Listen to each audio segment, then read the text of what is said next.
going to be starting our first lecture on communication technologies. However, remember that last week I gave you some important preparation in terms of what to focus on over the next couple of classes. In terms of the next test, remember that the two themes that you want to be thinking about very carefully are the themes of users shaping new technology, as well as issues of management and control. And both of these issues will be explored in depth today as we go over some of our lectures on the telephone, radio, and probably a little bit into television as well. I also want to let you know that on Thursday, I will be giving you your next tutorial assignment, your final tutorial assignment for this course, which is going to be based on our lecture on internet regulation. So it's something that you want to keep in mind, and that will be due the following week. Now our lecture today begins by exploring some of the early management and control issues surrounding the development of the telephone industry in North America. And the first place that we want to begin are with the early patent disputes surrounding the telephone. Now last class we talked a little bit about patents, their importance, and how, for example, they offer a measure of protection to an inventor over a product for a specific period of time. And in the case of the telephone, we see a very interesting patent dispute take place. For example, if you were to ask who the inventor of the telephone was, then of course the common answer that we have, especially in Canada, is the name of Alexander Graham Bell. And of course it is indeed true that Bell was the very first person to patent the telephone. Bell patented the telephone in 1876.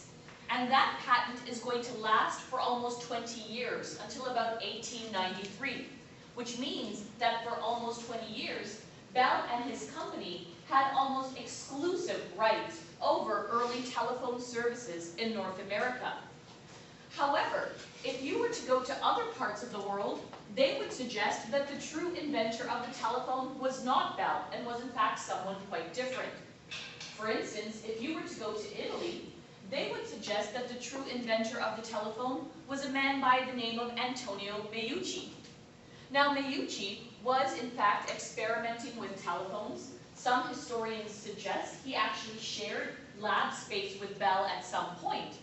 And as early as 1871, Meucci filed what we call a caveat to patent the telephone.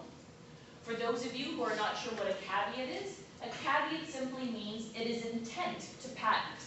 At the time, Meucci could not afford an actual patent, so this intent to patent served instead. However, even as late as 1874, Meucci could not afford to renew this caveat, and so Bell comes in with his patent 2 years later. Well, once this occurred, Meucci is going to end up taking Bell to court over this dispute over who first invented the telephone. But the reason why we don't hear about Meucci in the historical record is simply Meucci died very early on in this legal process, which means for the most part his name has been erased from many history books. Now if you were to go to the United States, they would suggest the true inventor of the telephone was not Meucci, was not Bell, but instead was another man by the name of Elijah Gray. And the story of Elijah Gray and Bell is really a story that mixes both fact and fiction. The story goes something like this. It is said that Elijah Gray at one point went to the United States Patent Office and filed a patent on the telephone. However, his patent was placed underneath a pile of other patents. Just a few hours later, it stated Bell walked into that same office, placed a patent on the telephone. His patent was placed on top of the pile, and therefore he was given priority rights. As I mentioned, a story of both fact and fiction, but nonetheless, there is no dispute that only a few hours separates this attempt at getting a patent between Bell and Gray.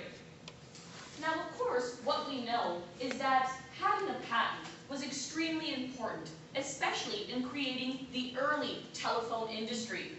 And for Bell and his company, having a patent was especially important, considering that in the first, let's say, decade or so of its existence, Bell had almost 600 patent disputes to solve or to maintain. The reason, however, Bell was able to maintain his patent is because he had written a very good, a very tight patent. It didn't have any loopholes in it, and it's going to allow him to maintain a firm measure of control over the telephone. Now, in the early days of forming the industry, one of the things that Bell actually wanted to do was to sell this patent. And he wanted to sell the rights of the telephone to a very well-known telegraph company in the United States, a company called Western Union. Now, you probably know of Western Union today primarily as the money transfer, and that's still sort of what they do. However, Western Union, for most of its history, was one of the major telegraph companies in the world. That's sort of where their money transfer history comes from. In any case, Bell offered Western Union the right to the telephone patent for $100,000. Not a lot of money when you consider how lucrative this industry is going to be. However, Western Union's answer to this patent offer might surprise you, because what they said to Bell at the time was thanks, but no thanks, we have no interest in your telephone. Now you might ask yourself, why in the world did Western Union refuse the offer of a telephone patent? And here the answer is quite simple. At the time, in the late 1800s, the primary means of communication was through the telegraph. And telegraphs, for example, were considered to be the communications of both the present and the future. As a result, many of the executives at Western Union actually thought the telephone was a kind of fad. They did not believe, for instance, it was going to last a very long time. Now, of course, as the phone gained in popularity, Western Union soon saw the error of its ways. And of course, what they tried to do next was to get into this new and growing business. Western Union hired people like Thomas Edison. They hired Elijah Gray. They set up their own telephone company. And they began to compete with Bell's company in almost every facet of the telephone industry. They were the first company, for instance, to create a phone directory, which looks really different from the kinds of yellow pages you're used to today. And they were also the first company to start to create things like coin-operated telephones and other technologies to try to maintain this initial business. This competition with Bell even went as far as social etiquette in terms of the telephone. For instance, Bell was an individual who wanted people to use the greeting "hoi hoi" in terms of answering the telephone. It was Thomas Edison who suggested the much more familiar hello that we are used to today. So in this sense, their competition knew no boundaries. However, we know that Bell had one thing that Western Union did not have at this time. What was that? Is it a patent? The patent rights. Bell has the patent rights, which means that over time, Western Union was going to be forced out of the telephone industry. And the agreement that they eventually come to with Bell is the kind of agreement I want you to think very seriously about, because we are going to see it present time and time again in the communications industry. Essentially, what Western Union and Bell ended up doing during this time was to agree to stay out of each other's business. Western Union says to Bell, you stay out of telegraphs, we'll stay out of telephones. Bell says, fine, I'll stay out of telegraphs, you stay out of telephones. And this mutually beneficial agreement meant that each company could maintain what we call a monopoly over their respective industries. This term monopoly is one I've talked about before, but you'll hear me talking about it time and time again in this particular section. Because of course, when we refer to a monopoly, what are we referring to? What does the term monopoly mean? Controlled by the one? Controlled by one. In this case, we'll broaden it a little, controlled by one or two companies at times. But in the case of the telephone industry, what we clearly see is that having a patent allowed Bell and his company a complete monopoly, total control over the telephone industry for a very significant period of time.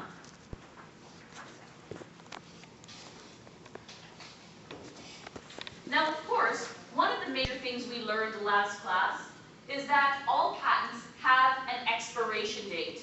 And here again, we come to an important time in the early telephone industry. Bell's patents, as I mentioned, expired around 1893, 1894. And for about a decade and a half following the expiration of these patents, you can imagine the kind of competition that started in the telephone industry. For the first time, the telephone industry was open to any and all businesses.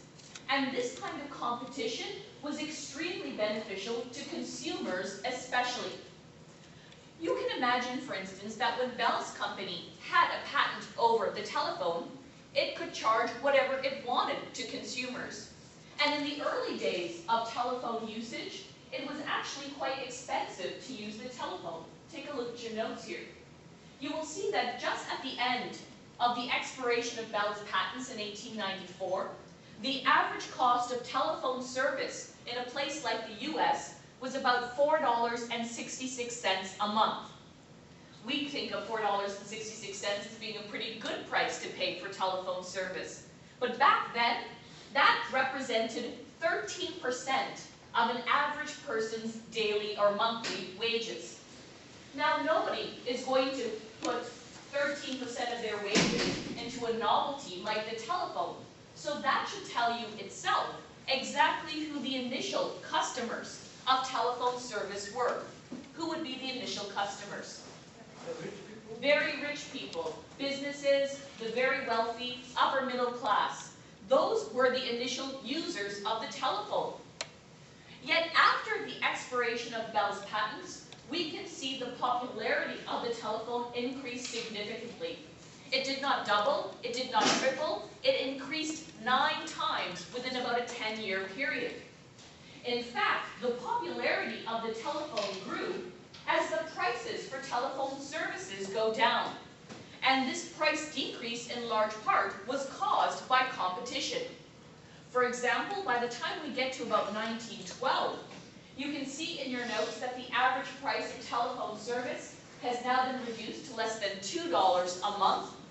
And this represented now only 4% of a person's monthly wages. So clearly, cheaper telephones means that telephones are booming in terms of consumer popularity. So competition was a great thing for consumers, and of course it's benefiting all of these businesses who are getting involved in this new area. However, the one company that did not like this idea of competition was, of course, Bell's company. And here, some clarification is required. Now, when we think of Bell's company in Canada, we still know it today as Bell Canada. However, in the United States, over time, Bell's company is going to morph into the very popularly known company, AT&T. So I want you to think about this as we go through our lecture. You'll hear me talk about AT&T and Bell interchangeably, and it's simply because both were different names for essentially the same company in 2 different parts of the world. Now, the manager of AT&T in the United States was a man by the name of Theodore Vail. And as we get into the first decade of the 20th century, Vail was someone who absolutely hated this idea of losing customers to this newfound competition. And so what AT&T or Bell tried to do in the first decade of the 20th century especially was to try to get rid of its competition in any way they knew how. And in this sense, what AT&T was able to do was use their initial advantage in the telephone industry to try to get rid of competition. Now, when we think of this initial advantage, I'm talking about 2 major areas that I want you to think about. And the first area that they had a big advantage over others at this time was in the area of infrastructure. When we talk about infrastructure, we're talking about building the first telephone poles and telephone wires, for example, across North America. And here, I want you to start to understand why this is so important. It is important because historically, the telephone industry has been considered by many to be what is called a natural monopoly. monopoly. A natural monopoly is an industry where competition is in fact discouraged as opposed to encouraged. There is a belief, in other words, that it is better for one company to provide services than for many companies to provide the same service. Well, in part, some, let's say, areas of business are called natural monopolies in large part because of issues like cost. And here is where we come to the telephone industry. The telephone industry increasingly was thought of as a natural monopoly simply because there was no need for multiple companies to create multiple infrastructures. It's a waste of money and a waste of resources. And what that means is that if you were the first company to build the infrastructure, you are going to have a huge advantage over your competition. The other major area that Bell's company had a lead in was a growing consumer base. And here again, we need to think about the early days of the telephone industry. Back then, if you were a telephone company, if you, for example, signed up 100 people to use your services, theoretically, what it meant is that 99 people could access each other, or 100 people could only access each other. So the bigger your base, the more likely consumers are going to be attracted to you. In the case of Bell, since he had been around for such a long time, that company had the largest consumer base and was therefore far more attractive to consumers. So how are these two areas going to give AT&T an advantage in trying to get rid of competition? Well, AT&T or Bell is going to try to get rid of its competition in three major ways. One of the things, for example, that they did was to use their advantage in the area of infrastructure. Can anybody here think of what a company like AT&T would do with their infrastructure? Rent it out to other companies. Well, they could rent it out to other companies, make them pay, but what else could they do to try to get rid of competition? Don't let them access the infrastructure. And that's exactly what they did. They refused some companies access to their infrastructure during this time.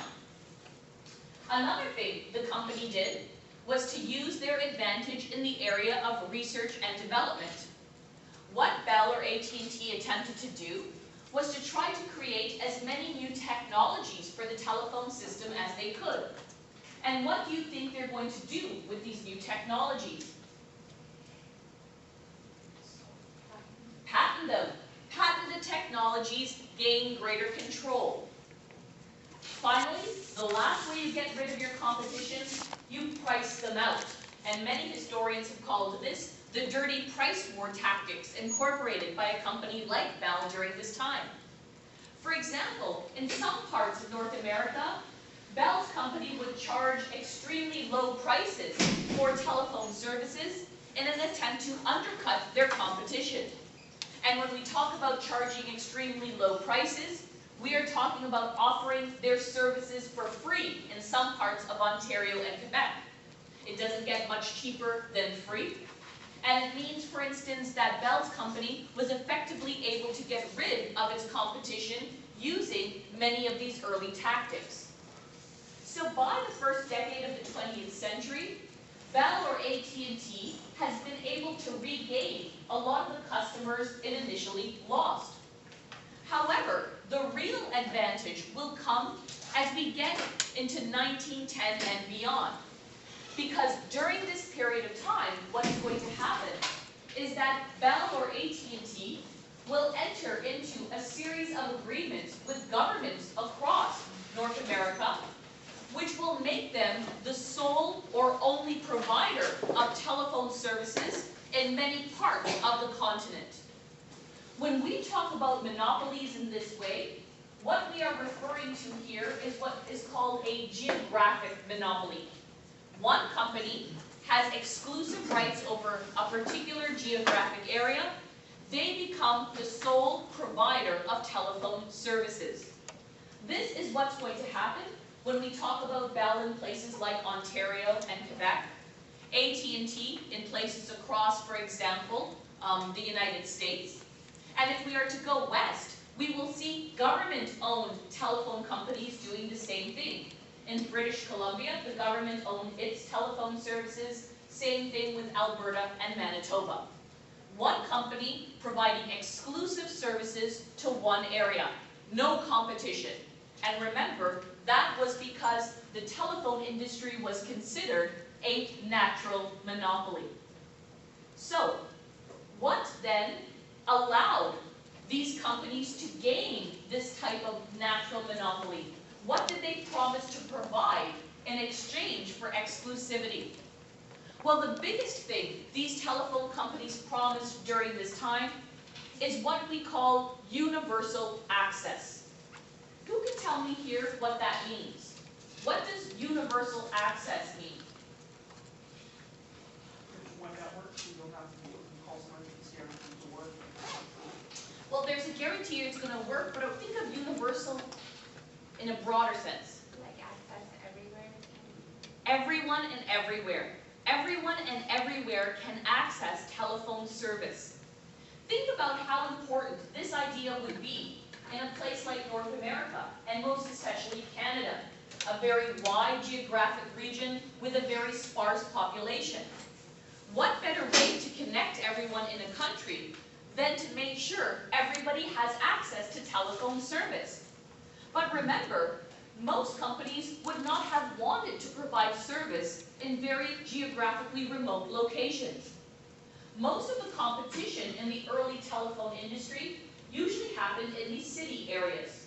Cities are where, for instance, your infrastructure costs were extremely low, but your profits were really high, because this is where most people were, this is where most of your business was. No one, however, wanted to venture into the remote geographic locations of the country, because this often meant very high infrastructure costs, going over hills and rivers and valleys and all of that kind of thing. And by the time you get to those remote communities, there's not even that many people around for profitability. So who, for example, what company would want to venture there? The answer is simple. In exchange for being promised these exclusivity rights, in exchange for a geographic monopoly, these telephone companies like Bell are going to promise universal access. And in exchange, they were promised a profit every single year they provided these services. A profit that was negotiated with whichever government in power. So for example, if Bell wants a 4% profit, then they would negotiate that, it would be agreed on, and you would be charged that amount of money to ensure that 4% profit for the company. This is the kind of thing we will soon see develop throughout most of North America in the telephone industry.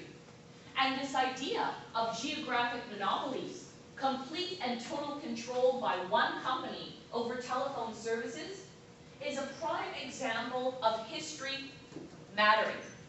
It's a period where we will see, and which we will see have a major impact even when we think about telephone services today. For example, who can tell me here when Rogers started to compete with Bell in terms of offering home or local service? I'm not talking about long distance, I'm talking about phones, local phone service. Who knows when Rogers started to compete with Bell? The first time you have real competition in the industry.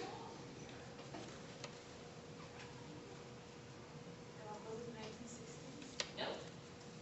Go a little higher? Get a later? Go a little later? Go a little later? 76. Oh, 1991. Go a little later? Try in the last maybe 8 or 9 years. 2003. 2003, 2004. That's when competition was introduced in Ontario.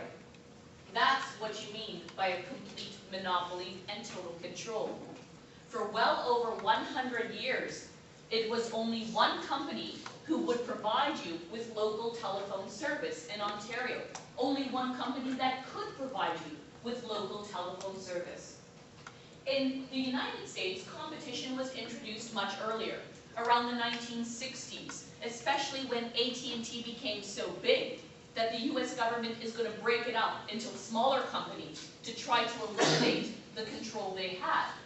In Canada, however, it's only around the 1960s or 70s where competition in long distance was first introduced, and only in the 1990s where the government made a huge change in philosophy, where they started to see the telephone industry as an area where competition should actually be encouraged for the first time. This change in philosophy, however, only means that it's going to be in the 21st century where real competition has now finally been introduced in local service. And when we talk about total control, I really want you to understand what this means. Because in Canada, what it meant was that if you were a Bell customer, in those days, especially for instance in the 20th century, no other company could even make the telephones other than Bell's company. No other company could do anything related to the telephone industry because Bell often argued it would compromise the system. So that meant not only did Bell provide you with the services, it was Bell's subsidiary who manufactured the telephones, and you can imagine the kind of profitability which occurred as a result of having this kind of control. Any questions then about our very first story related to how the early developments in the telephone industry, as you can clearly see, will have an impact for at least a century to come? Was there always a split between English and Canada? Yes, there was always a split just in terms of how in the United States, Bell's company over time will morph into AT&T. But here it stays Bell. Any other questions? So that is your first story of management and control. And what we do want to do next is to get into your first story of users shaping new technology.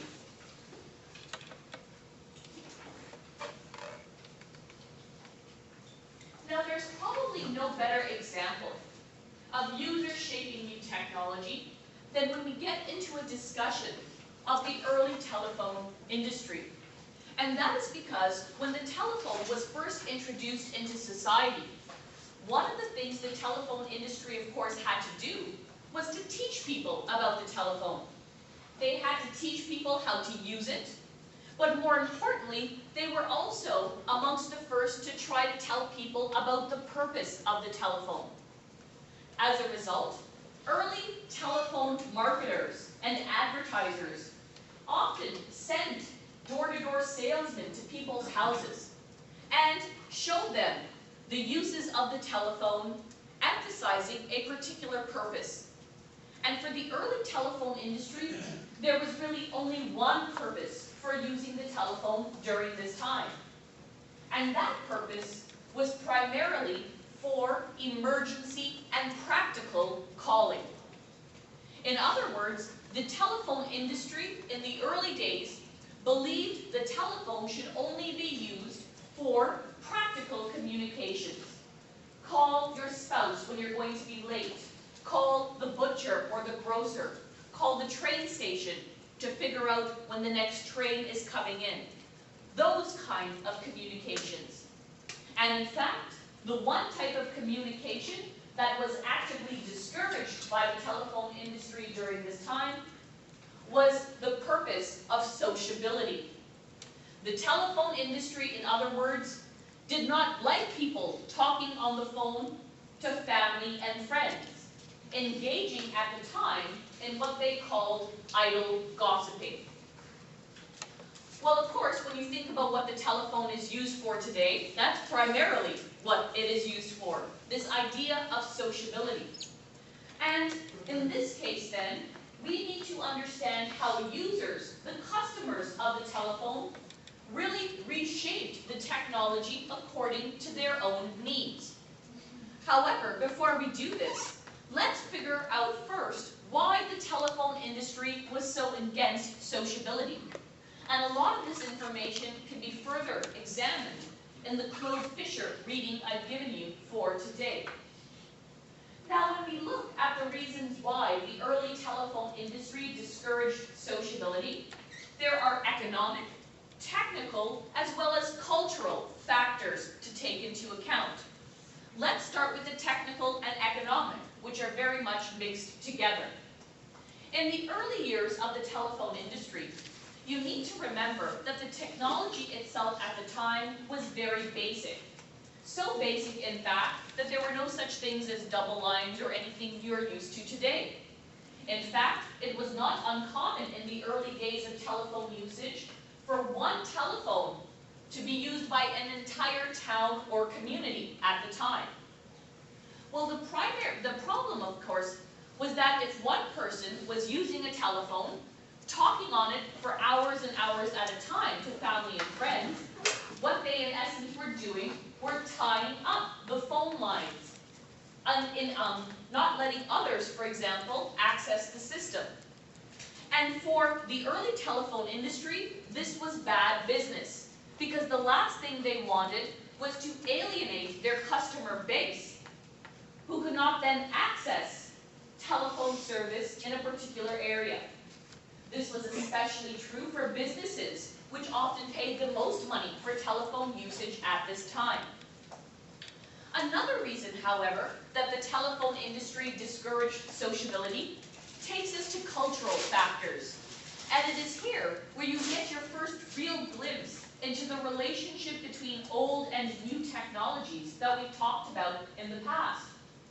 For example, some of the earliest telephone industry executives and marketers actually came from the telegraph industry, that industry that was most popular at the time. And not only did these telegraph people come into the telephone industry with their knowledge and skills, but they also came into the telephone industry with very firm ideas about how the phone should be used. And for many of them, they believed at the time that the telephone should be used exactly in the same way that the telegraph was used. And of course, it should come as no surprise to you that the telegraph was used primarily for practical and emergency communications. If you were to send a telegram in the 19th century, most of the time, your telegrams were extremely short, they were to the point, they were very basic. And that is because in those days, people paid according to the amount of letters or words they used. So communications were short, they were succinct. And for many coming from the telegraph industry, there was a belief this is how the telephone should be used as well. It is no coincidence, for instance, that even today, we talk of telephone calls as messages, which is a direct take, again, from the telegraph industry. So now we can also begin to see why, in those early days, the telephone industry discouraged sociability and instead preferred people to talk for emergency or practical purposes. Still, despite their best attempts at marketing the phone in this way, the industry soon discovered that at least 30% of all calls that were being made for sociability. And what does this tell us? It tells us that basically customers, the everyday average person, was ignoring what the telephone industry was saying to them and reshaping the phone according to their own needs. And in this case, many customers at the time saw the telephone as a valuable tool for sociability. Fisher, in his article, actually talks about some of the specific groups that valued the phone for its social uses. He describes, for example, many of the women living in rural parts of North America. Women who at the time often had husbands who were away from them for months at a time, who were living in areas that were extremely far from their nearest neighbors, let alone their family and friends. For these women especially, the telephone becomes a lifeline to the outside world. It becomes the only way that they can keep in touch with family and friends. And therefore, the value of the telephone in terms of its social uses can easily be seen when we start to look, for example, at the importance of the device for many different groups. So clearly, despite the message being given to them by the telephone industry. Users are going to reshape this technology according to their own wants and needs. And in fact, by the time we get to the 1920s, we start to see the telephone industry for the first time look at this idea of sociability in a more positive light.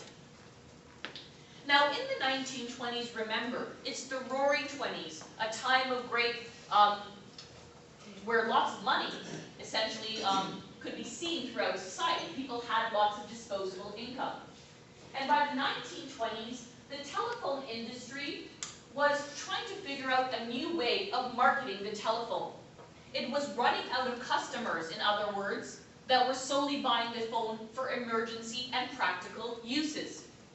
So what the telephone industry starts to do in the 1920s is to see the lucrative benefits associated with sociability. And this is especially true because in the 1920s, the technology was improving, and there was a new type of telephone call available to customers. A type of call where the longer you talk, the more the telephone company makes. What type of telephone call would that be? Still very much true today. Not necessarily collect. Long distance. Long distance. Long distance calls. As the technology improves and as long distance calls become more available, you can now see why the industry itself is starting to change its tune, where they're starting to see sociability now as a good thing. Now in the 1930s, we get to the Great Depression. Nobody has any money for anything, really. But by the 1940s, this idea of sociability is now firmly established within the telephone industry. And in fact, a 1939 AT&T ad is eventually going to morph into one of its most famous slogans ever. A 1939 AT&T ad suggested the following: "Someone thinks of someone, reaches for the telephone, and all is well." Does anybody know what very famous slogan is going to come out of this? A slogan that AT&T used up and until about the 1990s? Reach out and touch someone. And think about that type of idea for a minute.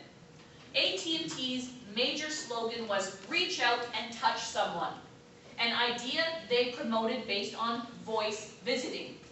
If you could not visit someone in person, you could reach out and touch them through the telephone.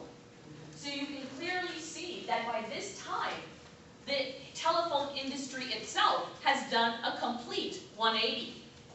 They now are seeing the benefits and uses of sociability, an idea that they once discouraged. And you can now begin to imagine why. This is one of our best examples of users shaping new technology. The original marketers and advertisers of the telephone believed the telephone should be used in one way, for emergency and practical purposes.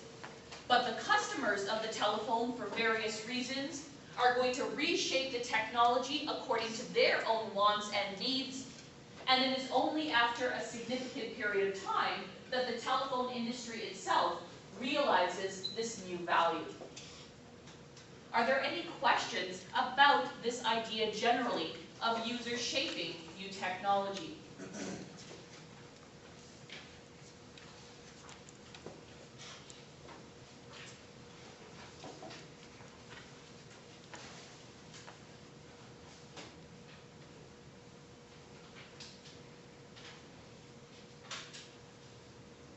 So here are some of the images associated with what we've been talking about so far. For example, what you see in front of you here are some of the earliest telephones that were put in operation, the type of telephone you were likely to find in a village or community. Remember, as I said to you, generally in the early days of telephone usage, one phone was usually enough for an entire town and entire community. These phones could be found in the local post office, in the local pharmacy, where the lines themselves would be shared. Here you have two great examples of Bell's earliest telephones. The box telephone he created in 1877, and below it, the first handheld telephone, which clearly looks quite different from you when you notice both a separate piece for speaking and receiving the message. Here you have two things. The first telephone directory, as I mentioned to you before. That's exactly the number of users in the very first telephone directory. Quite a small list compared to what we consider today. But it's the one you will find in 1878 for a particular geographic spot. And finally, underneath there, a picture of both Meucci on the left and Alexander Graham Bell on the right, who again represent to us a better understanding of some of those initial patent disputes surrounding the invention.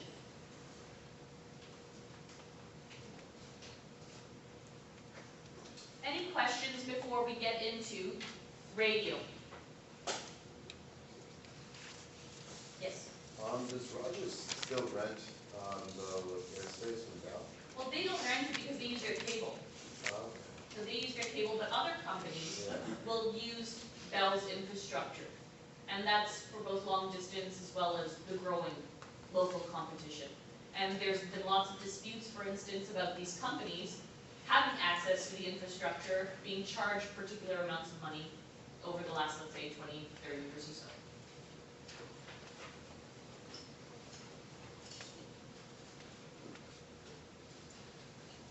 All right, let's now get into radio. Now, when we talk about radio, we are again going to be exploring these two issues of management and control, as well as users shaping new technology. And in the case of radio, we need to understand that when radio was first developed, it was called, for the first 20 plus years of its existence, wireless telegraphy. That, of course, suggests to us that in the early years of radio, it was thought as a form of telecommunications. It was used primarily as a point-to-point messaging system. It's only going to be in the 1920s where we start to see the advent of broadcasting, a much more familiar concept to us. And this discussion of the transformation of radio from telegraphy to broadcasting will be the subject, again, of how users shape this new technology. For now, however, I want you to get a better understanding of the early years of wireless telegraphy. Now, when we talk about the invention of radio, we don't necessarily, for the purposes of our story, need to focus on one particular inventor, like we did in the case of the telephone. There are many people associated with the early development of wireless telegraphy. And these, for example, would include people like Heinrich Hertz, who was actually the first scientist to send a message through wireless means. Hertz, in fact, performed these initial experiments for a scientific purpose. He created a device called an oscillator and showed, for instance, through his experiments that electrical waves could travel at the speed of light. However, with wireless telegraphy, if we do want to focus on a particular name or a particular inventor, then the man that we need to focus on in this case is the very famous inventor Marconi. Marconi, in 1897, was actually the very first person to create a company that is going to sell wireless telegraphy services. And in 1899, Marconi created an American subsidiary of his British company in the United States. So, wireless telegraphy, for example, was the first use of radio. And wireless telegraphy simply meant sending a message through the ether, as it was known there, or through the air, in the exact same way that you would send a message with a wired telegraph system. So a wired telegraph system sent messages using the very famous concept of Morse code. I'm sure many of you have heard of Morse code. And with Morse code, what happens is that different letters of the alphabet are represented by different dots and dashes, which are sent through electrical pulses through a wired system. So with a transmitter, you send off these dots and dashes, each of which represent a different letter of the alphabet. The receiving end picks up these dots and dashes, they decode them, and then you get your message, subsequent message. This was the exact same way people sent messages through wireless telegraphy at this time. But you can imagine that this was not without its problems. What can you imagine some of the initial problems to be when we talk about trying to send a message from point A to point B through the air or through the ether, as it was known then? What are going to be some of your biggest concerns? It's not perfectly received on the other end. So one of the major issues, for instance, was actually getting the right message. Static, interference, and other problems which could prevent you from actually getting the message at hand. Think of the game Broken Telephone and where that idea comes from. What else? What about security issues? What kind of security issues would you have?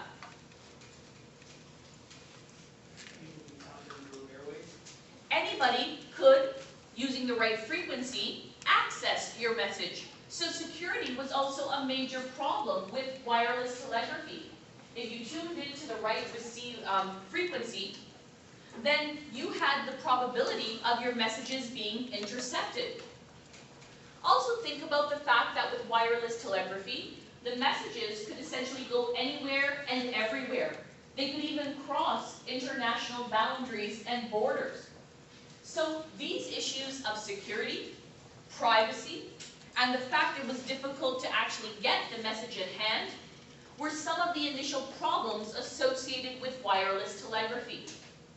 Nevertheless, in the early years of its use, the primary customer of Marconi's first company became the U.S. Navy. Why do you think would the U.S. Navy take to wireless telegraphy more so than any other military branch? Because they would be in Atlantic or like out in the water. Ship-to-shore communications. You can't, or back then, you couldn't necessarily put cables everywhere in the water. So what better way to communicate with your ships than vis-a-vis wireless telegraphy? So the U.S. Navy was really the primary customer of Marconi's initial company. Remember, however, that wireless telegraphy in those early days was a very basic system. No voice communications, nothing but these basic point-to-point messages that we have been talking about so far. Now, in the first decade of the 20th century, things are going to change. And they're going to change in part thanks to three important inventions associated with wireless telegraphy. Two of these inventions, as you will soon see, will also be at the heart of some major patent disputes surrounding early radio. So try to figure out which ones out of the three. Now the first device to think about was a device called the diode, which was created by a man named John Ambrose Fleming in 1904. The diode was an invention which allowed people to better hear received radio waves. So it was very important in terms of transmitting and sending signals. The second invention was created by a man named Ronald Fessenden around 1906.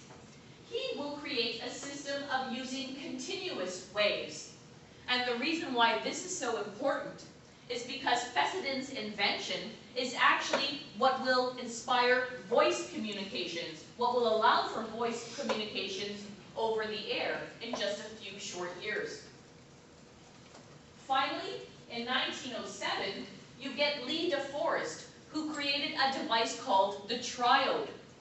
Not only did the triode improve receiving radio waves, improve the quality of received radio waves, but it's also going to have an added benefit. And this added benefit was the ability to amplify radio waves as well. So out of these three devices, which two do you think are going to be at the heart of a patent dispute? Diode and triode. Diode, 2-element device. Triode, 3-element device. Fleming will accuse DeForest of ripping off his invention. And things will only become more complicated because Fleming sold the diode to Marconi's company, while the triode will eventually get into the hands of AT&T. This court dispute is going to go on for years. There's never a winner. Sometimes the courts favored the diode, other times the triode. But we spoke last class of what happens when you have lots of court disputes surrounding patents. What's that? What do you waste? Money, time, and resources. You don't innovate.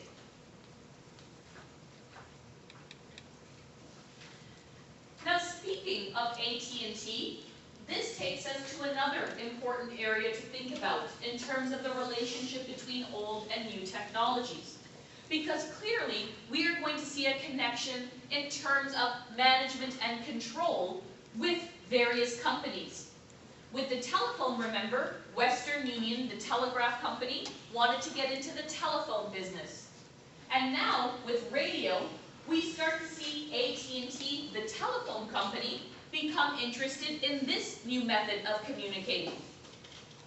Now, from the beginning, with wireless telegraphy, AT&T saw it as a form of competition. And because AT&T saw wireless telegraphy as a kind of competition, they, of course, wanted to control this new and growing industry. So what AT&T tried to do in the early days of wireless telegraphy was to again use their research and development division to create new radio systems so that they could patent the technologies and prevent others from using it.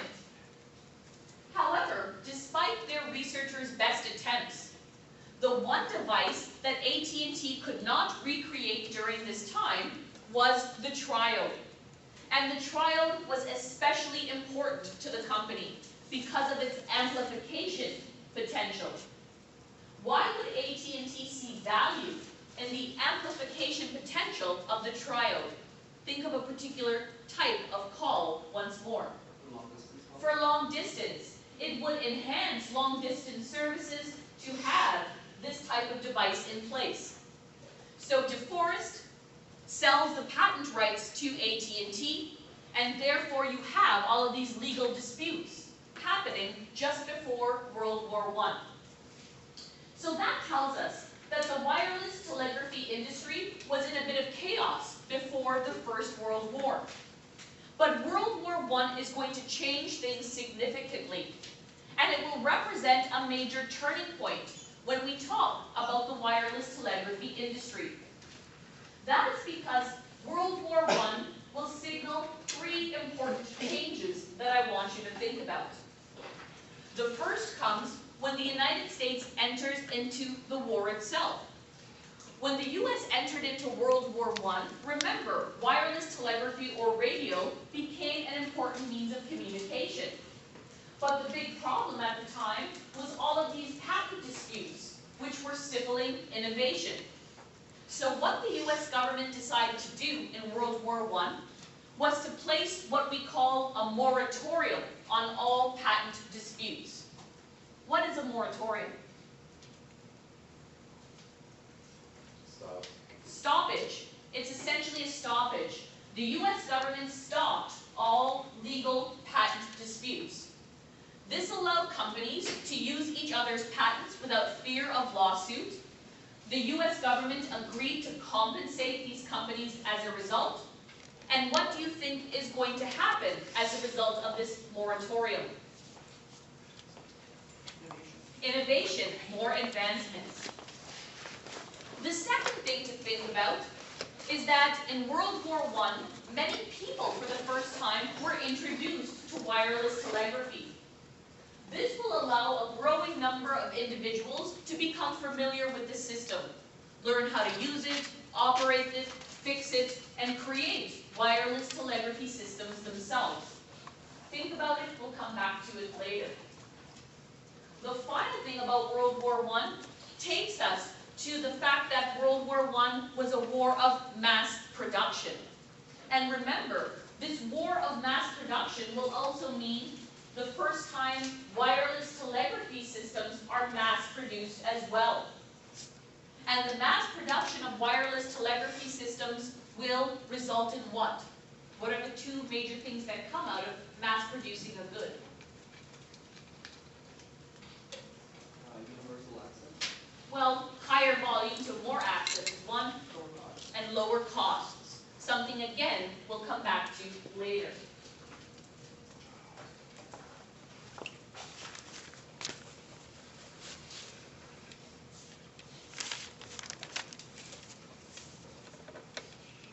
So, following World War I then,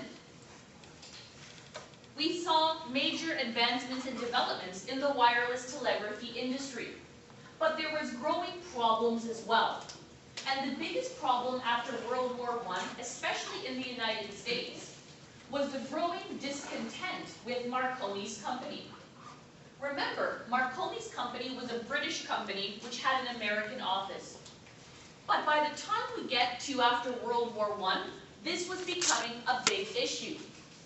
One of the big issues, of course, was that the US government increasingly disliked the idea of an international company being responsible for its secure and private military communications. It doesn't matter that the US and the British were friends, you don't want a foreign company with access to this kind of thing. The other problem was that Marconi's company was constantly fighting with the US Navy. The US Navy wanted Marconi's company to allow them to buy wireless telegraphy systems outright, and Marconi's company only let them rent them. So, big problems between these two groups. So a decision was made by the US government to create an American company to do what British Marconi was currently doing. And so they asked a very well-known company, General Electric, to buy out British Marconi and help create a new American company. This new American company will be called the Radio Corporation of America, better known to you as RCA. And RCA was created solely to be an American company that did what British Marconi had been doing for so long, sell wireless telegraphy services. Now initially, the agreement between General Electric and RCA was simple. General Electric would manufacture all of the equipment, RCA sells the services. But these two companies had a problem. What do you think their major problem is going to be?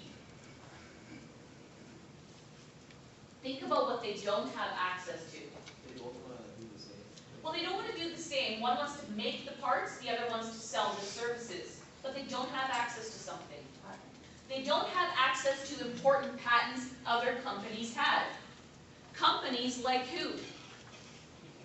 Companies like AT&T, and even another electrical company, Westinghouse. So what did all of these companies decide to do after World War I? They decide to go into a mutually beneficial arrangement, just like we saw in the case of Western Union and AT&T. These companies decide the following. General Electric and Westinghouse decide they will be the sole manufacturers of wireless telegraphy. RCA is going to be the only company to sell wireless telegraphy services. And AT&T decides they're going to stay out of wireless telegraphy altogether, as long as these companies agree to stay out of the telephone business. And as long as these companies promised to buy all of the equipment they needed from AT&T. So a mutually beneficial agreement by all companies. It had nothing to do with technology. It has everything to do with what? What's the word we keep referring to? Monopoly. It has everything to do with keeping a monopoly. And this agreement could have lasted indefinitely, except for the transformation of radio, which will happen just a little while later. And with this transformation of radio, as it goes from wireless telegraphy to broadcasting, we will soon see major cracks in this agreement that was reached between these companies at the time. This transformation is again our story of users shaping new technology. Let's take our break, 10 minutes, come back and continue the story. You came in late, and again, lots and lots of too many lates here. Sign in for yourselves, please. What happened? Are you late? Yeah, I have to just keep them on. What? I have to just keep them on. Oh. I sent her an email, but she didn't. What?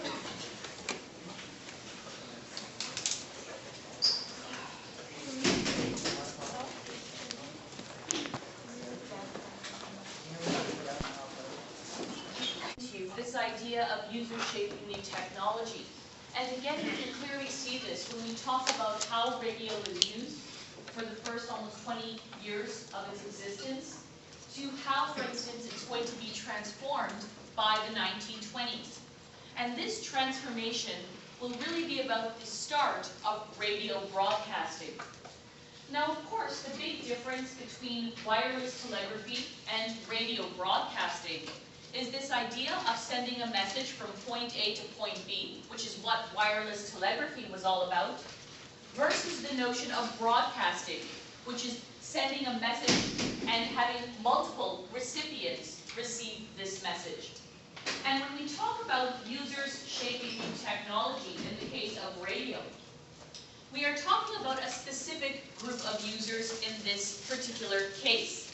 Not necessarily the general consumer, like we discussed in our story of the telephone, but with radio, the group of users who is usually associated with helping to transform this system have been called the amateur radio operators. Amateur radio operators were highly skilled and highly knowledgeable individuals who knew more about radio than the everyday average person. Many of them learned about the radio from World War I, and that's your first connection, having become familiar with radio systems during the Great War. Also, thanks to the mass production of radio systems, these were also individuals who were able to further tinker with radio following the war, thanks to the greater availability of wireless telegraphy sets. Amateur radio operators were also extremely anti-authority. These were people who did not like the idea of radio being controlled by anyone. These were people, for instance, who were so skilled that one of the things they often did to thumb their nose at authority was to send false signals to the US military, especially the US Navy, playing pranks on them as a way to show them simply they could do so.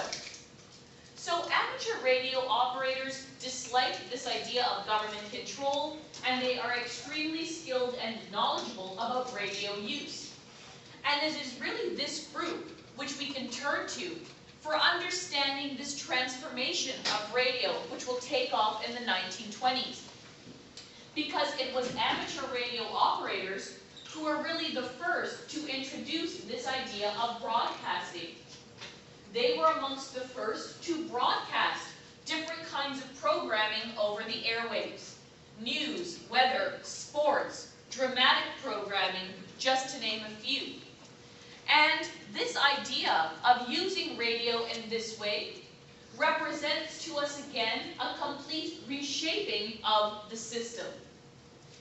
Ironically, as radio will transform from wireless telegraphy to broadcasting, the other thing I want you to keep in mind is that many of those disadvantages we talked about with wireless telegraphy actually will become advantages with broadcasting. With broadcasting, for example, you want your signal to travel as far as possible for a wider audience. You want as many people as possible to pick up the signal so they can listen to the programming. All of the kinds of things that made wireless telegraphy problematic are now going to make radio broadcasting advantageous. And it's why in the 1920s, within a short period of time, there's going to be what has been called a radio boom in North America. And it's why the 1920s are often referred to by many as the golden age of radio broadcasting.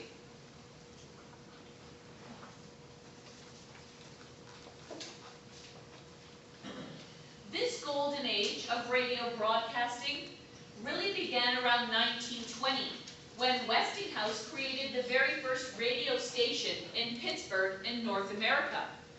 However, within about a 2-year period, there were hundreds and hundreds of radio stations popping up all across the country, hence the term radio boom.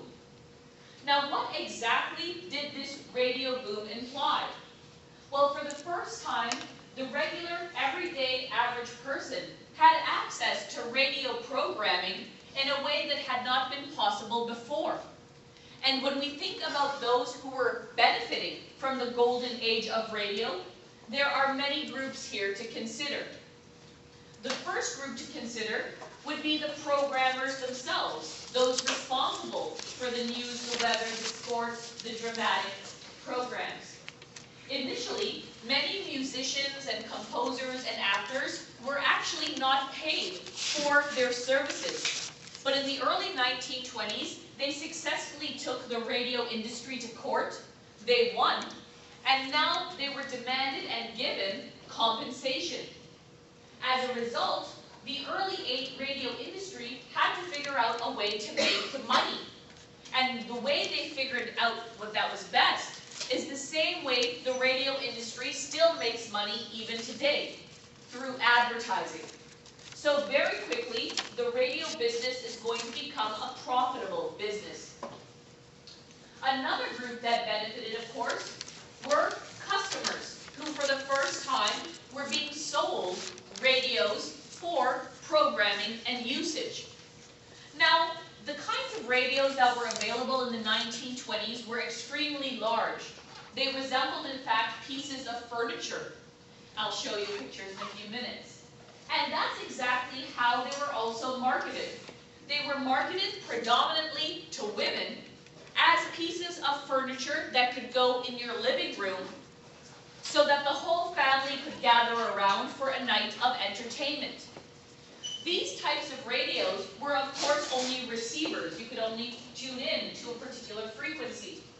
But of course, not only were people benefiting from the radio boom, but so were radio manufacturers like General Electric and Westinghouse.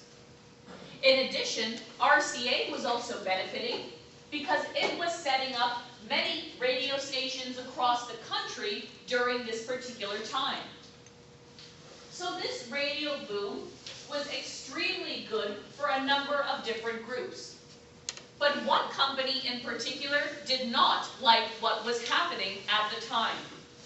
What company would that be? AT&T. AT&T was quite unhappy with this radio boom. Remember, AT&T had agreed to stay out of the radio business, but they had only made that agreement when radio was simply wireless telegraphy. They did not anticipate this new era of radio broadcasting. And as radio broadcasting was becoming extremely profitable, AT&T now changes its mind. And what AT&T wanted to do next was to try to control radio the same way it tried and had controlled telephony. So AT&T will start to do a number of things to try to control radio. One of the things it did was to set up a series of competitive private radio stations all across the country. But the other thing they did was to also refuse access to their equipment from companies like RCA. Now you might ask yourself, why did companies like RCA need telephone equipment for their radio stations? And the answer is that in those days, telephone equipment was used to pick up the programming, put it into the station, and then the station would broadcast it accordingly. So AT&T clearly is going against all of the agreements that they had made with these companies. Now, AT&T thought that by doing these things, they could gain a monopoly on the radio industry like they had with the telephone industry. But in this case, they are not going to be successful. Not only, for instance, was there a great deal of public outcry and criticism with what they were doing, but also, of course, AT&T was going against a lot of the agreements it had made with companies like RCA. And as they were going against their agreements, these companies were taking them to court, and they were winning. So much so that by the end of the 1920s, AT&T is now forced to bow out, not very gracefully, from the radio business. It promised it would no longer interfere in radio, as long as these other companies again promised to buy all of their equipment from them.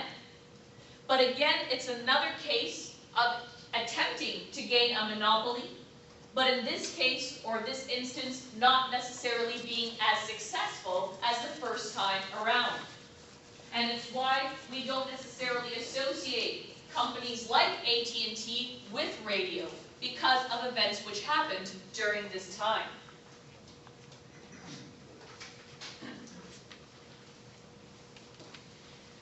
Now this leads us to another area of management and control that I want you to think about.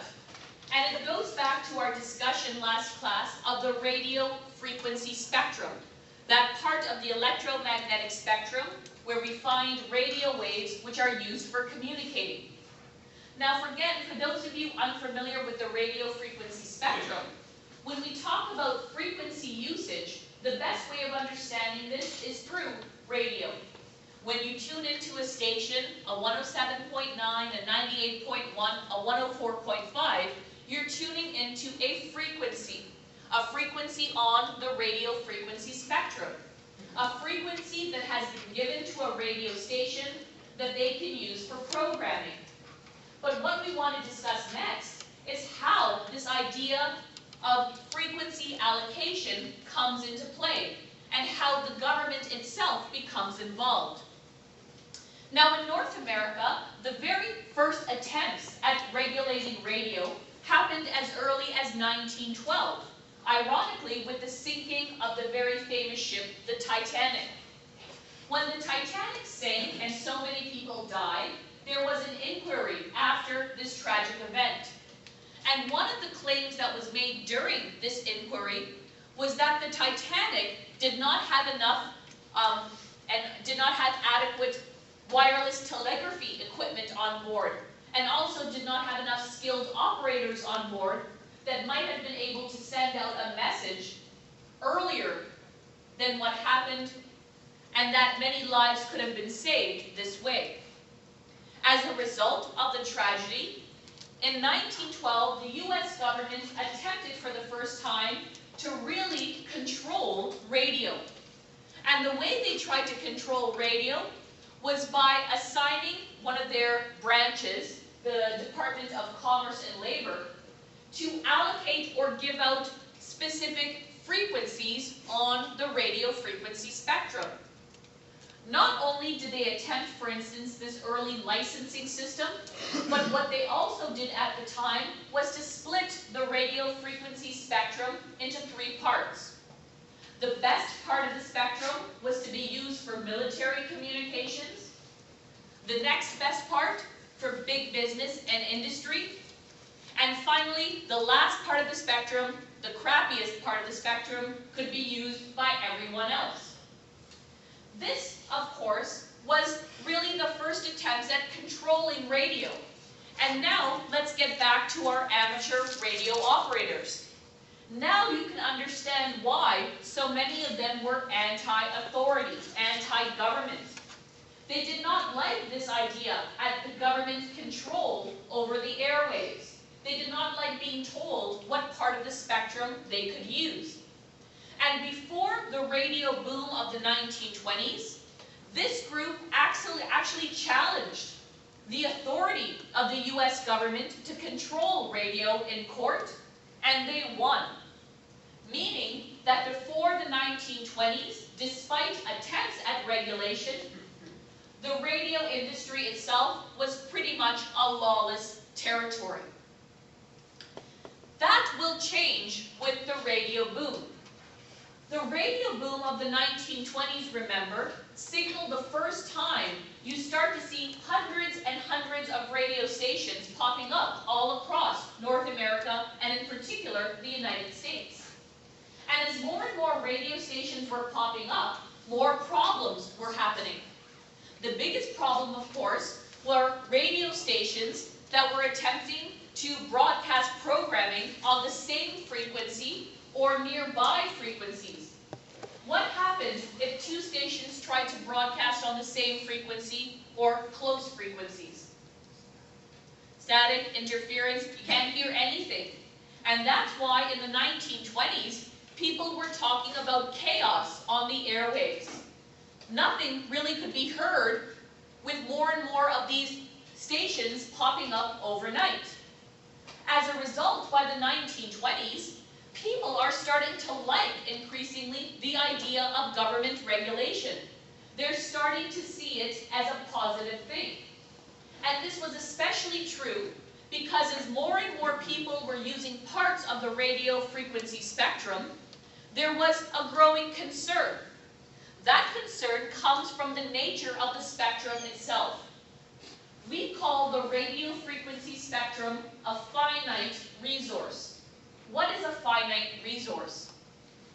It is limited? It's limited. You only have so many spots. So with this radio boom, you only had so many spots on the radio frequency spectrum that could be used. Even today, we still have the same spectrum. The only difference is that in modern times, advanced technology allows us to use more parts of the spectrum than they could before. So because the radio frequency spectrum was considered this finite, limited, scarce resource, more and more people thought the government should regulate it and make sure that big business did not ultimately control or monopolize it. As a result, in 1927, the U.S. is going to set up what was called the Federal Radio Commission. In 1934, this will transform into the FCC, which we talked about last class. This was the agency given the responsibility for assigning licenses and assigning frequencies to radio stations. The idea, of course, was that government control meant big business could not monopolize the radio frequency spectrum, and that different types of programming could get on the air, where money was not always the primary concern. In Canada, there will be many different agencies responsible for radio before we get to a group like the CRTC, which we talked about last class. When we now then look at government regulation of radio, then and today, one of the things, however, I want you to consider is again a complete 180 in philosophy which has taken place. These early attempts, for example, at regulating radio were done to ensure equal accessibility, to ensure many different types of programming could go on air, so that different voices could be heard. And also to ensure, for example, that there was no monopoly over radio by big business. And yet, when we talk about how parts of the frequency spectrum are given out today, it might surprise you to realize there is really only one primary method currently in use. What is the primary method that agencies like the FCC and CRTC allocate spots on the radio frequency spectrum today? One primary way. Auctioning them off. That's exactly what is taking place. If you go to the FCC or CRTC's website, you will see a call for auctions. Because auctions is what type of method is used today in selling off spots on the radio frequency spectrum. A change in philosophy, as I said, like you can imagine. And of course, the frequency spectrum itself is even more precious today when we think about one particularly new technology which requires many spots on the spectrum. What technology would that be? Who are the major players, for instance, in many of these auctions? Cell phone companies. So again, as greater use of the spectrum expands, ironically, we now see governments using a method of auctioning off these spots to the highest bidder as a way, for instance, of accessibility. Are there any questions about radio itself? Early history, issues of management and control, government regulation, or users shaping new technology? Yes? They said the government regulation was bad, so therefore, then how did they Change it, people change their mind because, change their mind? yes. Okay. So for example, before the 20s, there's no radio boom. So the idea of government regulating radio was not seen as a positive thing. All of a sudden, more users of radio, more accessibility, there is a sense that radio needs to be regulated. What was your status before? Was it status compared to before, and 1? No, there's always been problems, for example, with radio, which we'll get into.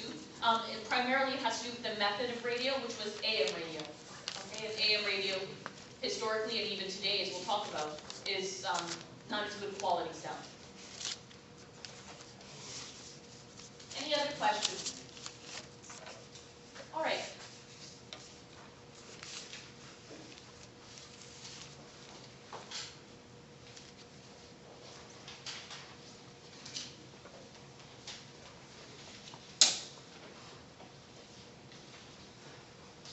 To give you an idea of the changes in radio, this is a very good image here. For instance, at the top, you can clearly see the wireless telegraphy systems used by the US Navy in World War I, both the transmitter and the receiver. And then at the bottom, you can see why radios were considered to be pieces of furniture and how they were sold as pieces of furniture by the time we get to the 1920s. Same technology essentially, but a completely different use of these technologies.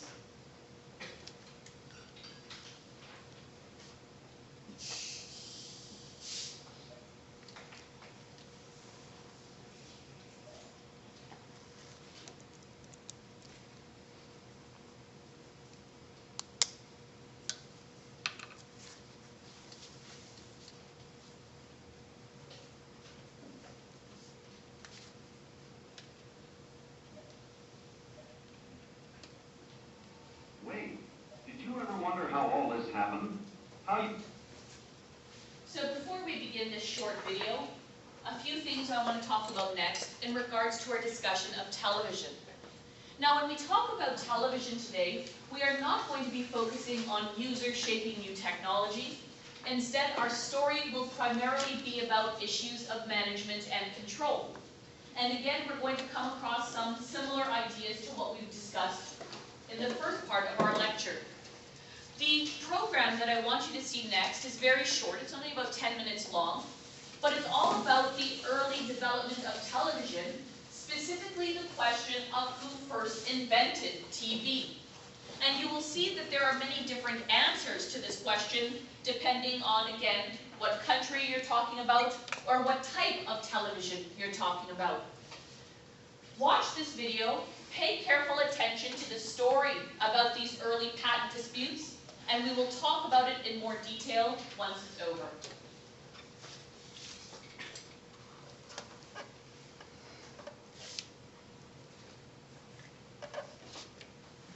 How you can turn that knob and enjoy a dramatic show, laugh at a comedian, watch the ball game, or hear and see news from anywhere in the world? Well, it's quite a story, the story of television. At the beginning, there were all kinds of different names for what we now call television. Some people called it radio vision, or the telephonoscope, or audio vision, or hear listening. The name that finally stuck, of course, is television, although not everyone liked that. The editor of the Manchester Guardian in England said, television, the word is half Greek and half Latin. No good will come of it. What is the origin of that no-good technology that sits in our living rooms? The smooth electronic picture you're watching right now. Was it invented by an Idaho farm boy, a Russian immigrant, or a Scottish inventor named John Logie Baird? This is a 1930 Baird televisor. This was the first mass-produced television for the British television market. Essentially the first commercially available television for the average person to afford. You could buy this unit with a cabinet on it with a nice bronze plaque on the front for about 25 pounds. Baird's televisor, invented in 1929, looked radically different from the electronic tubes of modern television. Instead, his was a mechanical system made up of rapidly spinning, rotating parts. In Baird's mechanical television, light from a subject hit a spinning disc, breaking it into pieces. Each piece of light hit a photoelectric cell, which converted the light into electricity. A bright piece generated a lot of electricity, a dark piece a little. The changing electricity was sent to a receiver, causing a neon bulb to rapidly flicker bright or dark for each bit of the picture. A receiving disc, spinning at the same speed as the first, put the light and dark pieces back together, like a jigsaw puzzle. Early television was a hit in 1925, when John Logie Baird displayed primitive images at a London department store. But when he applied for the first broadcast license ever, the BBC was nervous. Well, there were two grounds to be afraid of television. One of them was the fear that it would damage the morals of the populace. The other fear of television was much more irrational, and that was the thought that if you had a television set in your house, the BBC could see what you were doing. And there was one woman who was afraid that the television set would be able to see through the bathroom wall, and she wrote a letter to the paper to this effect.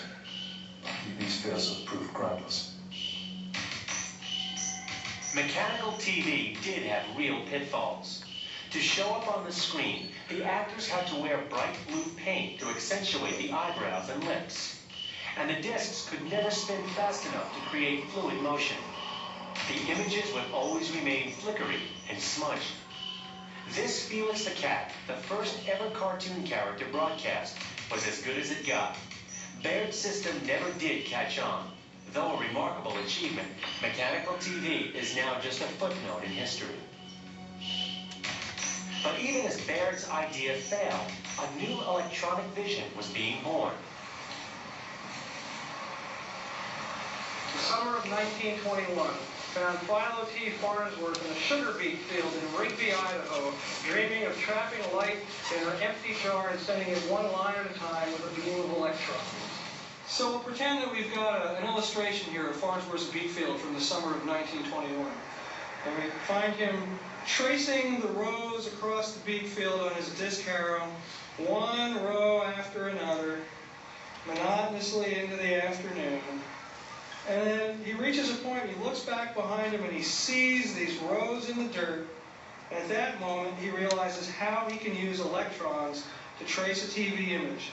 And this is exactly how TV is rendered on your screen today, one line at a time, 525 lines per frame, 30 frames per second, just the way Philo Farnsworth envisioned it on the back of a disc harrow in the summer of 1921. What 14-year-old Farnsworth realized with his tractor was that a beam of electrons could paint a picture finer and faster than a spinning disc. And it could be done with a cathode ray tube. A cathode ray tube is a glass tube with all the air pumped out of it. It was discovered that if you ran electricity through one end, or a filament at one end of this vacuum tube, that electrons would flow from one end to the other. And that's when you have a cathode ray tube. That's called a cathode ray, a ray of electrons. Farnsworth's electronic television worked on the same principle as mechanical television, but instead of spinning discs, it used cathode ray tubes. The cathode ray tube fired electricity 1 pixel at a time, causing a special coating on the tube to glow. A lot of electricity created a bright spot. A little electricity, a dark spot. The cathode ray tube could paint a picture in a 1/30th of a second, fast enough to create fluid motion. In 1926, with $25,000 in private funding, Farnsworth set up a lab in San Francisco to try to turn his beat field vision into reality. In this age, when they're beginning to develop electronic television, it's sort of analogous to wanting to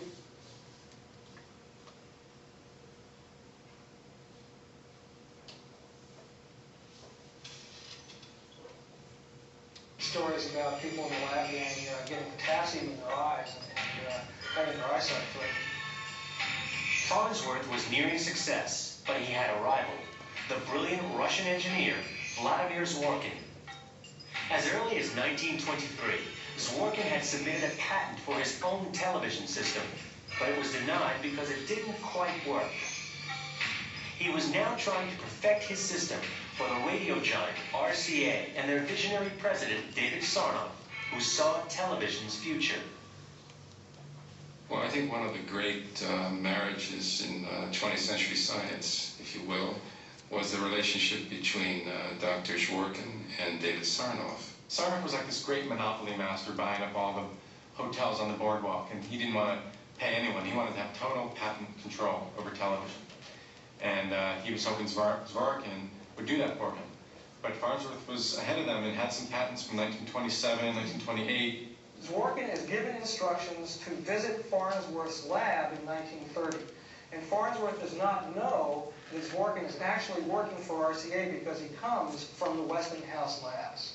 So Farnsworth is very forthcoming, believing that he has met a fellow traveler on this new frontier. He is entirely forthcoming and shows him virtually everything that he has developed in the last 3 or 4 years in San Francisco. And he shows Zworykin the finished image dissector tube, and Zworykin holds it in his hand. And there are many eyewitnesses that heard him say, "This is a beautiful instrument. I wish that I had invented it." Whether Zworykin actually stole Farnsworth's design is unclear, but shortly after his visit, he finally had an electronic camera tube that worked. It even made a brighter picture than Farnsworth's. Under a quirk of patent law, he was able to submit his new system under the original 1923 patent. Meanwhile, Farnsworth had also been successful with his camera and receiver. The key to both men's success? The cathode ray tube, which is why we still call television the tube. But who got there first? The corporate spy or the Idaho farm boy with the beat field vision? Claim 15 in Farnsworth's patent 1773-980 proves that Farnsworth is truly the father of electronic television. Zworykin is the father of television. There is no doubt about that. I mean, it is filed in the U.S. Patent Office in the late fall of 1923, the first patent of electronic television tube. He is the father of television. It was up to the courts to decide. The patent battle raged for years, and the final decision? The father of the modern television, Philo Farnsworth. It was a big victory for Farnsworth and certainly a great defeat for RCA. David Sarnoff couldn't have been happy about this. It meant they were going to have to pay royalties. So patent control for electronic television belonged to Farnsworth. But the problem is he made that too early. He got his first patents in 1927. And by the time television got going commercially after the war, because World War II delayed things for 5 years, many of his patents had expired. So he was no longer receiving royalties for it, and RCA had taken over the manufacturing of television sets. Farnsworth just got left in the cold. Farnsworth may have won in court, but he lost in the marketplace. Today, we all know his invention, but we barely know the name Philo Farnsworth. And what would the rival inventors think of what's become of television? There's one very interesting story about Zworykin. I believe it was in Canada in 1954, when some Canadian reporter asked him what his favorite thing was on television. And he always had a very pronounced Russian accent to the end of his life. He said, "Das switch." And the man said, "I beg your pardon." He said, "Das switch, to turn the damn thing off." He was very saddened that television didn't realize its potential. But in July of 1969, Farnsworth and his wife sat in their home in Salt Lake City, and they watched Neil Armstrong set foot on the moon. And he turned to his wife and he said, "This has made it all worthwhile."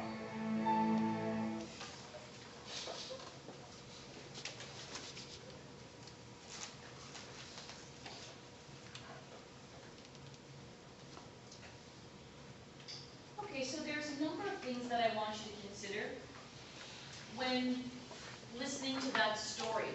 And of course, the biggest thing to consider is who is actually the inventor of television. However, in the case of television, what we see is that the answer to this question is not nearly as important as it was when we talk about the telephone. For example, while some of the earliest experiments with television began in the late 1800s, remember that the golden age of television, when it first becomes commercially available to the public, will not take place until the 1950s. So for almost 60 years, the general public did not have access to television. This idea of commercial availability is really important in our story, because it's only going to be when televisions become commercially available that they will become profitable. So, the dispute then of who invented TV first goes to what type of mechanism you're talking about. For example, in the late 1920s, it was John Baird who first invented a mechanical system of television. But the reason why we don't necessarily consider this to be a major feat is simply because the televisions which will become popular later on were all electrical based. And the story then of electrical based televisions is really a story about the Russian inventor Vladimir Zworykin versus the American inventor Philo T. Farnsworth. A story, for instance, about priority disputes. Now, for those of you who are a little confused with the story, that's understandable, because it goes something like this. Farnsworth set up some laboratories to experiment with television in 1920. And so for almost a decade, he had been trying to perfect his television system. Zworykin was a Russian immigrant. He came from the Soviet Union and, once in America, began to work for RCA. And yet again, you see a connection here. Remember with radio, AT&T, the telephone company, wants to get into radio. It should come now as no surprise to you that with television, RCA, the radio giant, tries to get into this new business. And as early as 1923, Zworykin filed a patent for a television system. But like the story told you, his patent was denied because the system itself doesn't quite work. In 1930 then, Zworykin visits Farnsworth, but Farnsworth does not know that he works for RCA. He thinks he's just another interested inventor. And so he shows him everything that he's been doing for the last decade. Shortly after this, Farnsworth does perfect a television set or system. Nobody knows if he stole the idea or not. But here is where the complication happens. Although Zworykin creates a system in the 1930s, he's able to file a patent using his 1923 patent. At the same time, Farnsworth has perfected his system, and now you can imagine why this ends up being a court battle or court dispute over the invention of television. Now, to add to this story, also think of historical context, especially as we get into the 1940s and even to the 1950s. Not only did you have a Russian versus American inventor dispute, but now, over time, it's going to take on Cold War overtones as well. So in this sense, the courts finally did decide in favor of Farnsworth. But who can tell me here why Farnsworth, being called the inventor of television, is not really the same as Bell being called the inventor of the telephone? Why is the outcome different? Probably because Farnsworth wasn't as monetarily successful.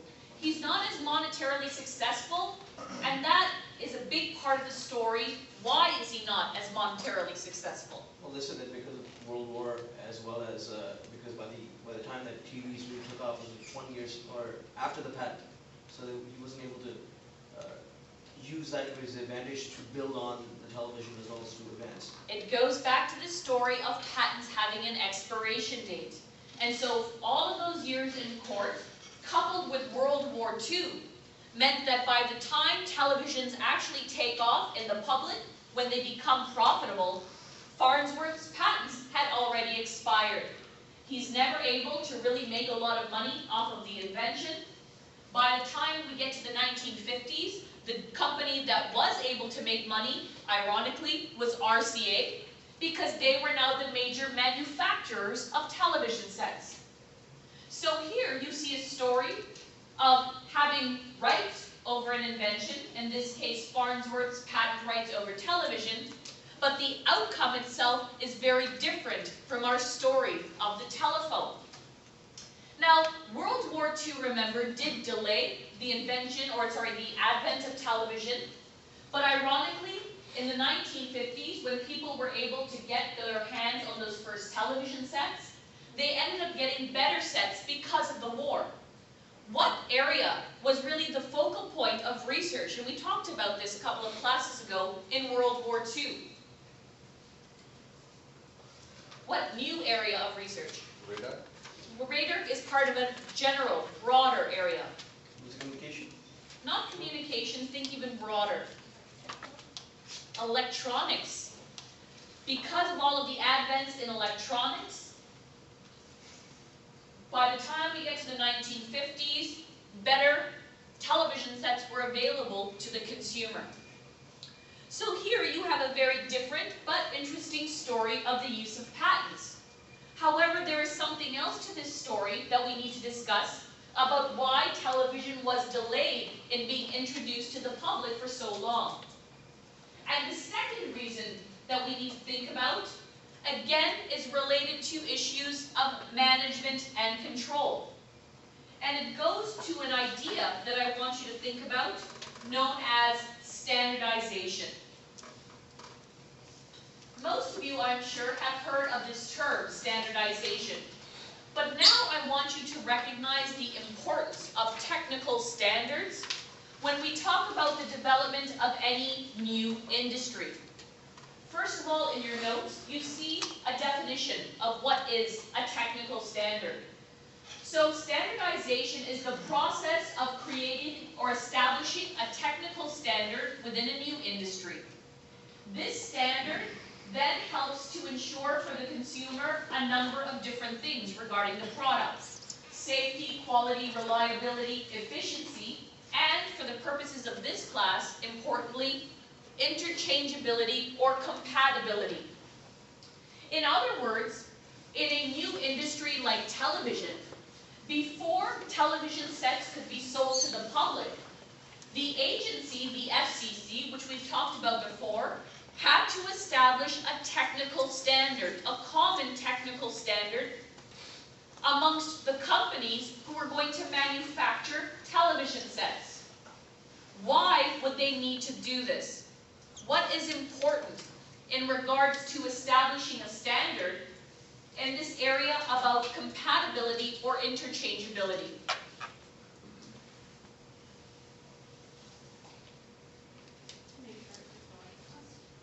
Well, to make sure that they work, but go even a little bit broader than that.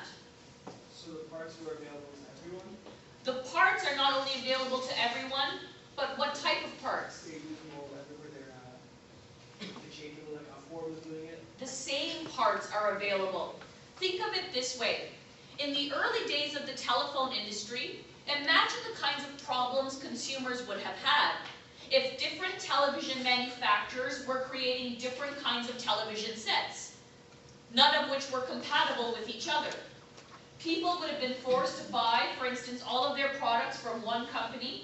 They could have never, for instance, sort of gone back and forth between companies for products. So before these sets could become available to the public, the FCC had to create a technical standard, something the entire industry would use. Now initially, the standard that they tried to adopt RCA. RCA at the time was the world leader in television sets.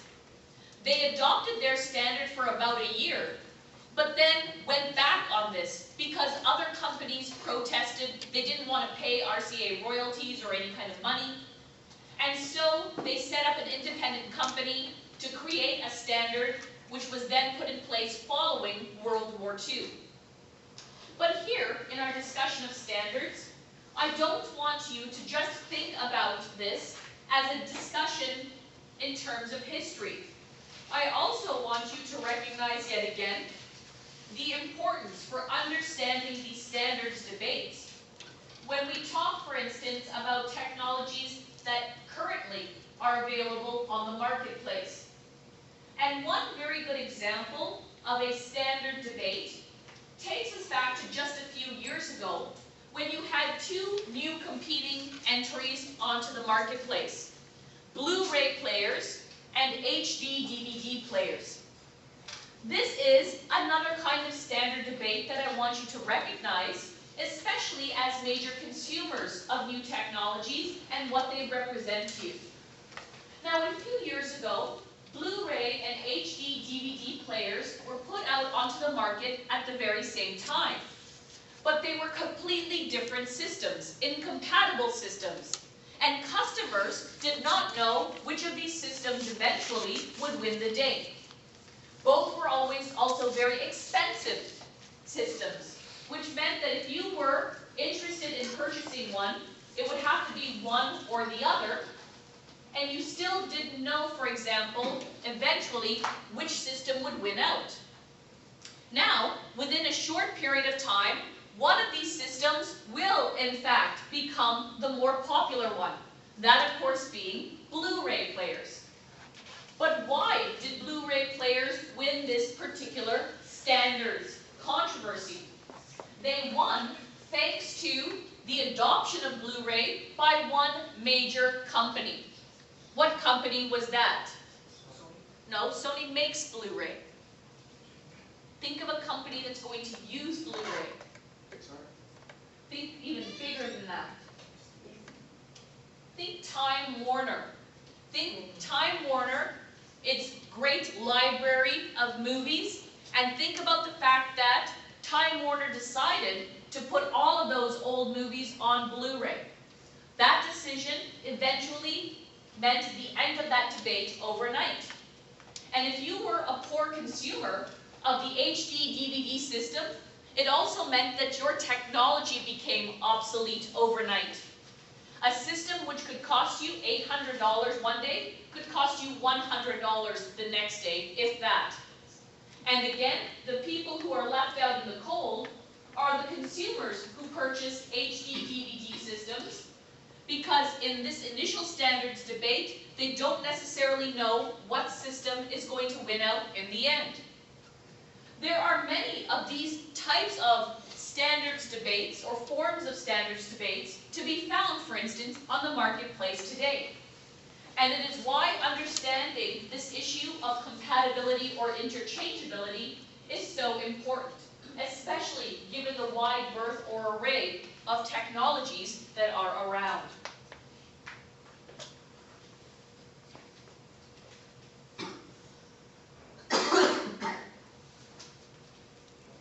So what I want to do is to end the lecture today by focusing on a case study.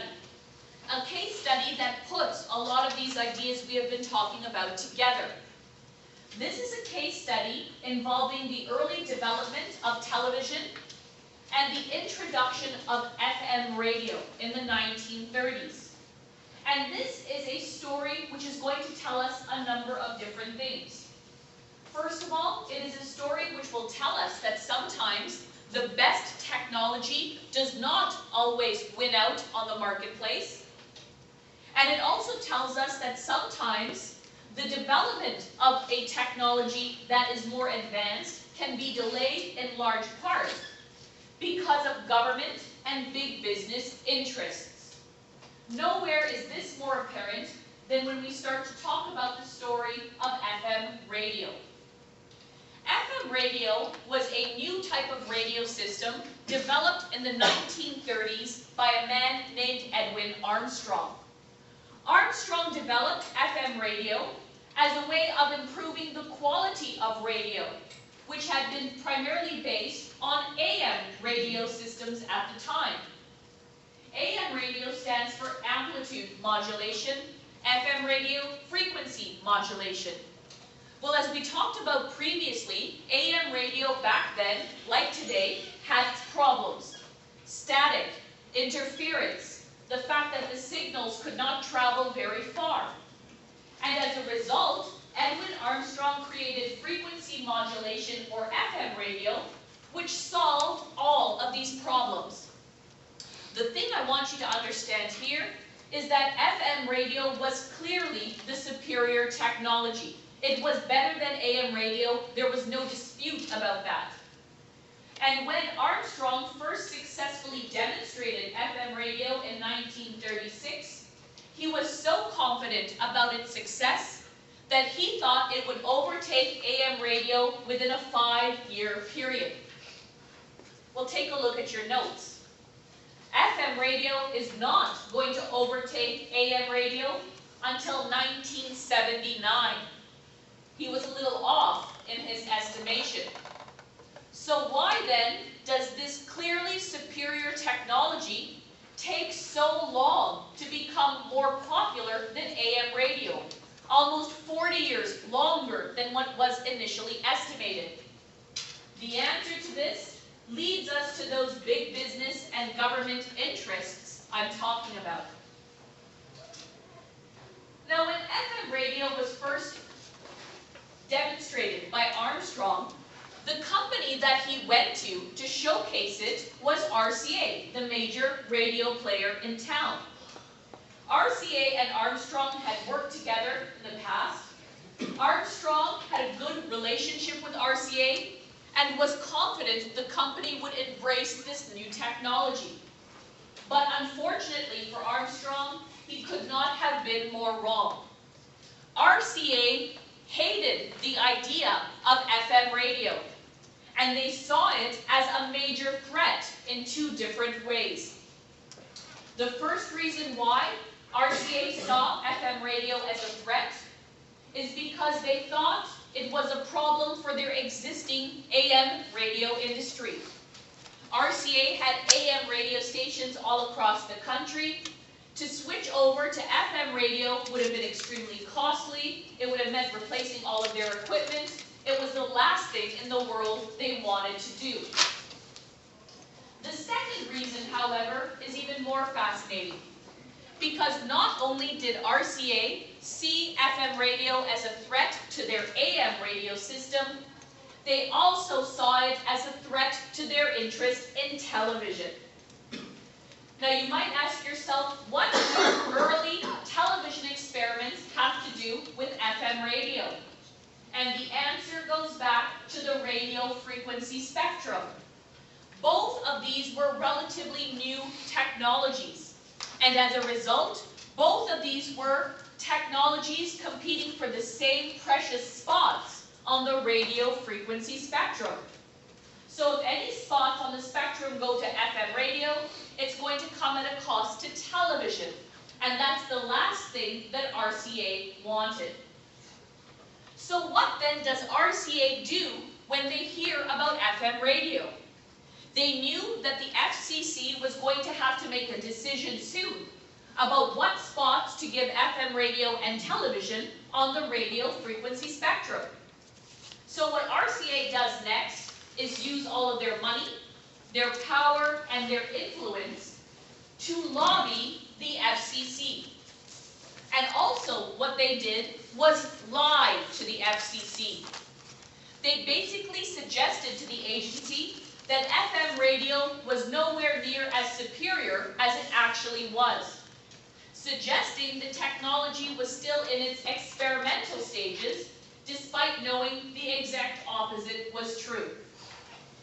And all of this lobbying and all of these lies worked for RCA initially.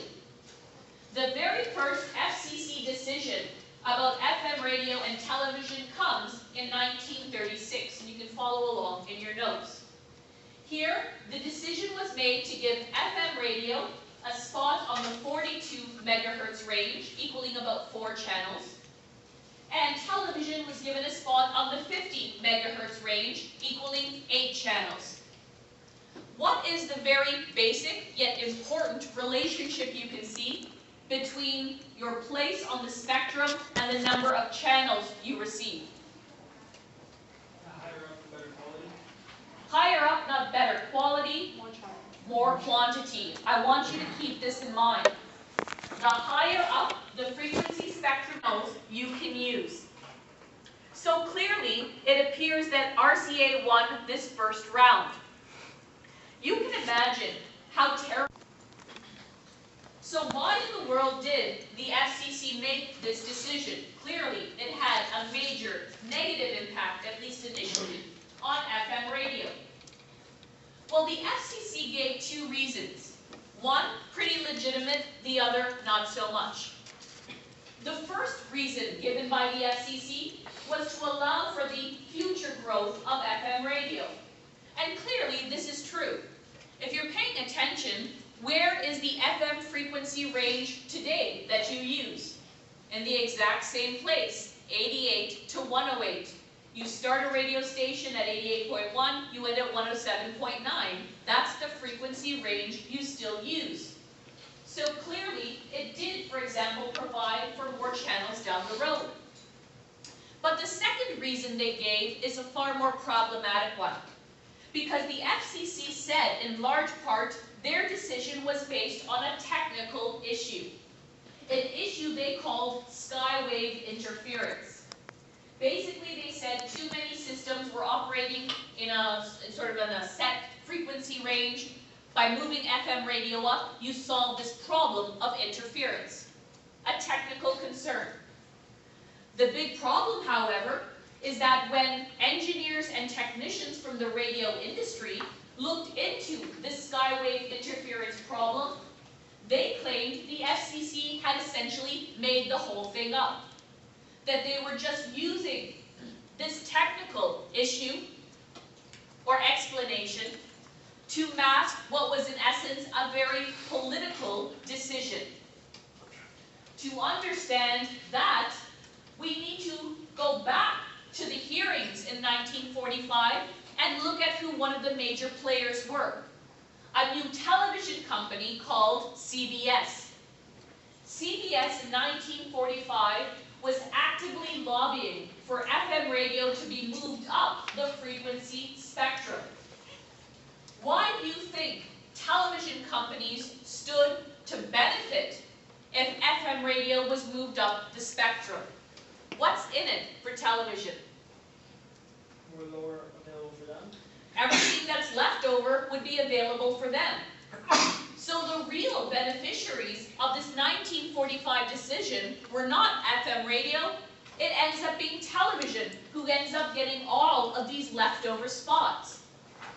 To make things even more interesting, following this decision, 2 of the members of the FCC who made the decision quit their jobs and go to work for a very good raise at CBS, not surprisingly. So, that tells you another important thing, that sometimes people use technical explanations to mask very important economic and political decisions. They use technical explanations because people normally don't question technical explanations. They're not interested in them, they're too boring, they don't want to hear about them. But what better way for people not to look more closely into an issue than to mask it under a whole bunch of technicalities, usually which have very little to do with the decision-making process. Put this all together, and all of a sudden you see a very important story about management and control emerge. The development of a far more advanced and superior technology, FM radio, took almost 30 to 40 years to overtake an inferior system, AM radio, in large part thanks to the maneuverings of big business like RCA, but also thanks to the political decisions of a government agency like the FCC. And it shows us that sometimes technical issues really are anything but technical issues at heart. Questions? More than enough for today. I'll see you guys on Thursday.